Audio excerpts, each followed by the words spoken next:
अस्सलाम वालेकुम रहमतुल्लाहि व बरकातुहू। जी हाँ नाज़रीन, दारुल उलूम देवबंद से आई बहुत बड़ी खबर। इस खबर को आप मुकम्मल देखें और जितना हो सके शेयर करें। नाज़रीन, आपको बताते चले, उत्तर प्रदेश अक़लियती हुकूक़ कमीशन में दारुल उलूम देवबंद ने अंग्रेज़ी तालीम के हवाले से अपना मौक़िफ़ पेश किया है। कमीशन ने कुछ दिन कबल अज़ खुद नोटिस लेकर दारुल उलूम देवबंद में अंग्रेज़ी तालीम के हवाले से सहारनपुर के डिस्ट्रिक्ट मजिस्ट्रेट को जाँच के लिए मकतूब रवाना किया था और जांच रिपोर्ट पेश करने और देवबंद के ज़िम्मेदारों को यानी दारुल उलूम देवबंद के ज़िम्मेदारों को कमीशन में पेश होने के लिए सिमन भी जारी किया गया था।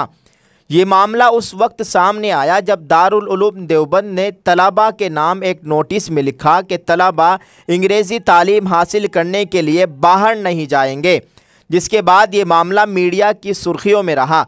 कमीशन ने इस मामले को अज़ खुद नोटिस लेकर सहारनपुर के डिस्ट्रिक्ट मजिस्ट्रेट को जांच के लिए मकतूब लिखा, जहां पर उन्होंने दारुल उलूम देवबंद में अंग्रेज़ी तालीम के हवाले से जांच की रिपोर्ट कमीशन को सुपुर्द की। जांच रिपोर्ट में कहा गया है कि दारुल उलूम देवबंद में अंग्रेज़ी तालीम के लिए कोई मुमानात, कोई पाबंदी नहीं है। दारुल उलूम देवबंद अंग्रेज़ी का शोबा खुद चलाता है, जहां कसीर तादाद में तलबा तालीम हासिल करते हैं। अंग्रेज़ी की एक अलहदा लाइब्रेरी भी है। अंग्रेज़ी तालीम देने के लिए टीचर्स भी हैं जो तलबा को तालीम देते हैं। अंग्रेज़ी की तालीम के साथ साथ हिंदी, रियाजी और कंप्यूटर की भी तालीम दी जाती है। इसके लिए कोई पाबंदी नहीं है। नोटिस में टाइपिंग की गलती की वजह से ये बात आम हो गई थी कि अंग्रेज़ी की तालीम की मुमानात है। रिपोर्ट में यह भी बताया गया है कि दारुल उलूम देवबंद ने नोटिस जारी किया था, जिसका मतलब ये था कि एक वक्त में दो इदारों में तालिब इल्म दाखिला नहीं ले सकता है। इससे तालीम मुतासिर होगी। मसलन अगर कोई तालिब इल्म दारुल उलूम देवबंद में दाखिला लेकर तालीम हासिल कर रहा है तो अंग्रेज़ी की तालीम के लिए किसी दूसरे इदारे में दाखिला नहीं ले सकता है, जो कि गैर कानूनी भी है। अक़लियती कमीशन ने जांच रिपोर्ट पर इत्मीनान का इजहार किया।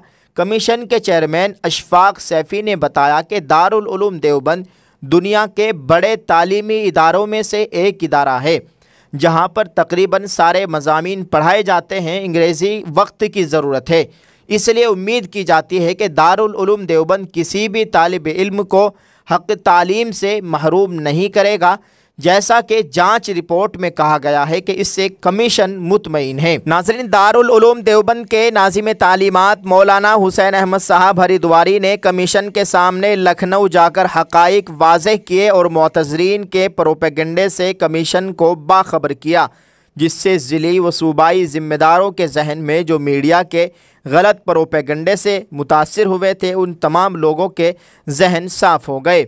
दारुल उलूम देवबंद में अंग्रेज़ी की तालीम पर कोई पाबंदी नहीं है। ज़िला मजिस्ट्रेट की जांच रिपोर्ट में वजाहत। अक़लियती कमीशन की समाअत में दारुल उलूम देवबंद का मौक़िफ़ भी पेश किया गया। ये इस वक्त की बहुत अच्छी खबर है। जो लोग दारुल उलूम देवबंद के ख़िलाफ़ प्रोपेगेंडा चला रहे थे, उनके मुँह पर ये ज़ोरदार तमाचा है। आपसे गुजारिश है कि आप इस खबर को जितना हो सके शेयर कर दें और कमेंट में एक दुआया जुमला लिखे। अल्लाह ताला दारुल उलूम देवबंद की मुकम्मल हिफाजत फरमाए। आमीन। अस्सलाम वालेकुम रहमतुल्लाहि व बरकातुहू।